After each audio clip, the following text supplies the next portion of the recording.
I think that little potbelly stove is feeling pretty happy tonight. He's keeping the fourth floor warm and toasty. Welcome back, guys. This is video part 29. In this video we're going to build the hearth, and I know so many of you are clapping your hands because I pronounced it the right way that time. In video 27 and 28 we built the little potbelly stove together, and today we're going to be putting the stones together. So the only thing I didn't show on film was how I put the base part together. Before I put the stones on, I glued and taped cardboard pieces together to get that height that I wanted. So I just stacked them all together, then I glued them and taped around the edges. And then the back piece is built differently because I needed a piece that could bend and mold into that funny shaped wall, because there's bumps and everything in that wall, so I used tinfoil for that piece. It's built exactly the same way I did this one, and this was the original piece that I had built for the back wall, but then I changed my mind because I didn't like the size of it. You can see the tinfoil behind there, so it's just folded up tinfoil and then masking tape over the surface and then paper towel over that, and that just gave me a surface that the stones would stick to. You could use newspaper as well. And that gave me a little bit of flexibility that I could push into that wall that was a funny shape. So to make the stones, I used paper cup tray, and I just broke it up into smaller pieces. You can also use egg cartons. This is not my idea, paper cup tray stones or egg carton stones. That's been around in the miniature world for a very long time, for many years. So I'm just using it in my house because it makes great stones. And the paint that I'm using, you can use any paint you want. It doesn't have to be this color at all. But in case anyone is curious, I'm using Storm Cloud Gray and a medium gray. Alright, and I explain everything else as we go along. Alright guys, you can see I tried to do a brick here first, but I don't like how it turned out, and I really messed up the color, so I'm going to scrap that all together and I'm going to do stone. Now I've done paper cup stones before, egg carton stones before, many times, but the other day I was crafting away in my craft room, and I often watch or listen to YouTube while I'm doing that. I like listening to artists. One is Marami Small Art. I will put her link in the description box below. She does junk journaling, has nothing to do with dollhouses, but she did a stone thing for one of her junk journal pages, and what she did for her stones was hot glue them in place before adding the tacky glue, and I thought, oh my god, that's brilliant. And it goes, you can put the stone anywhere you want to, right? And this is so much cleaner, faster, and easier. So, you know, we learn from each other, hey? There, I've got my stones all hot glued into place. Now I'm going to brush on my tacky glue, and I put a heavy duty amount all around the rocks. Let it seep in between the cracks and underneath.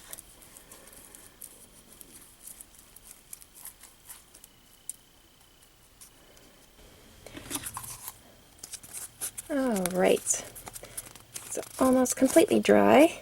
Now I could paint in between here, but I didn't have any drywall compound, but I'm going to put the compound in there, right in between the rocks or stones.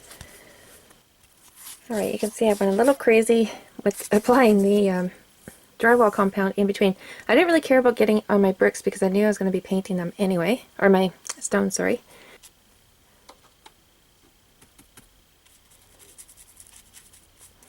I just used water there to spread it around.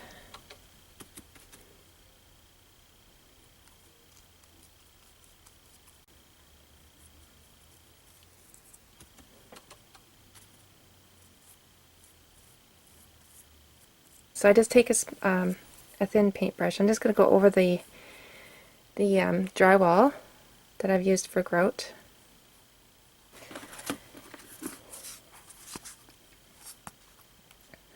Okay, so when I did my first piece here, I kind of glossed over really quick what I was doing, so I'll just show you again on this one. I love the color of the grout in here, and that is drywall that I used on there, and because it's so white, the background is so white when it dries, that I wanted to muddy it up a bit, darken it up a little bit. So that's that instant coffee.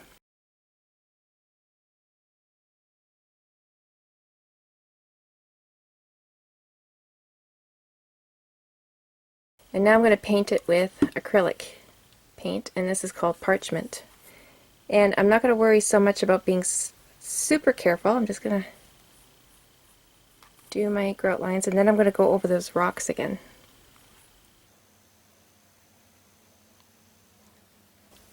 So this is exactly what this looked like before I started the gray paint on it. And I'm dipping with water and paint. I don't want to put too much of the color. I just want to, clean up the edges.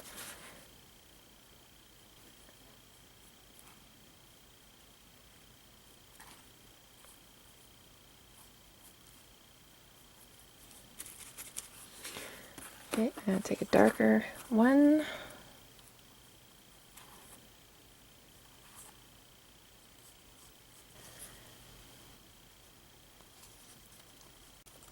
I might dab a little bit of, I'm not sure here.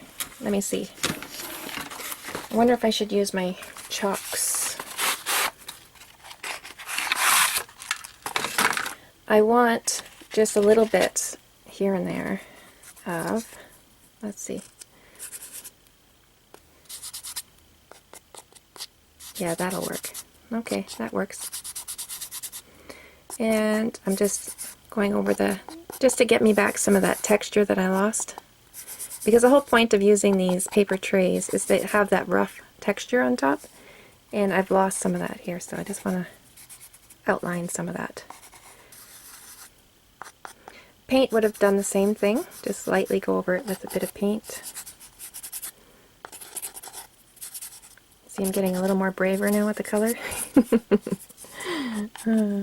When you go in with black, you want to go in very lightly and with caution, because black is very drastic, right? So we don't want to be bold with it right away. We want to kind of work up to bravery with black. Okay, I'm going to use a little bit of white as well.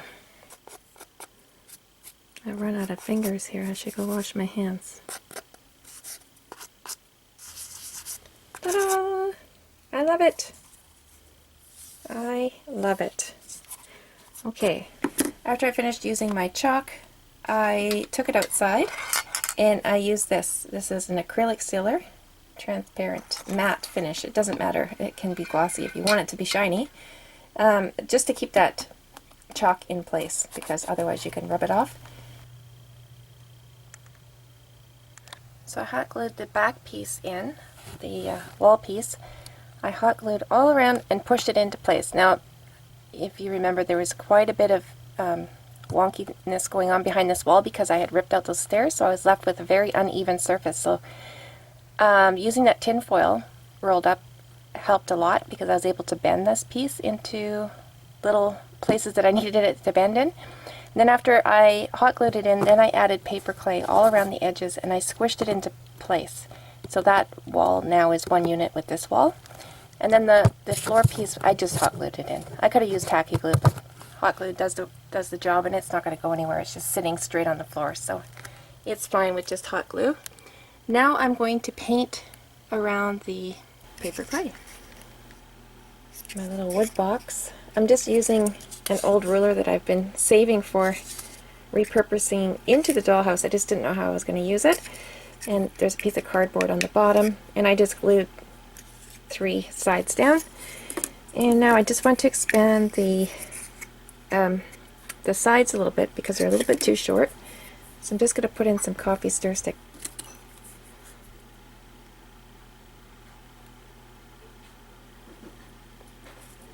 Okay, I'm going to put one right there. And one there.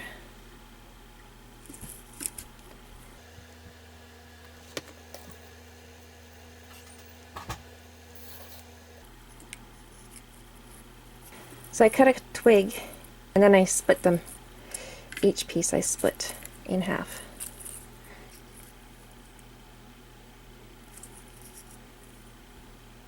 I'll just let that dry. So there we go, all painted. Everything is looking pretty good. And I am super happy that I decided to go ahead and rip out those stairs. I was doubting myself there for a few minutes, not very long, but a few minutes. I was wondering, what the heck am I doing? But I think I did a good thing. This looks pretty awesome. Alright, so my little stove, if you can see at the top there, I made a little hole in the stones for my chimney. And that holds the chimney in place, keeps the stove put, but I can still take it out when I need to, so I can access that little tea light when I need to. In my little ruler wood box, I'm in love with that little thing too. And because I ripped out the stairs, I built a ladder, and we'll have access from the front here. And that doesn't obstruct the view to the fireplace or anywhere else, so I think that looks pretty good right there. And I did film the entire thing, of course, and that will be coming up shortly. So when the next video is available, guys, that will be popping up on your screen. Thanks so much for watching. We'll see you soon.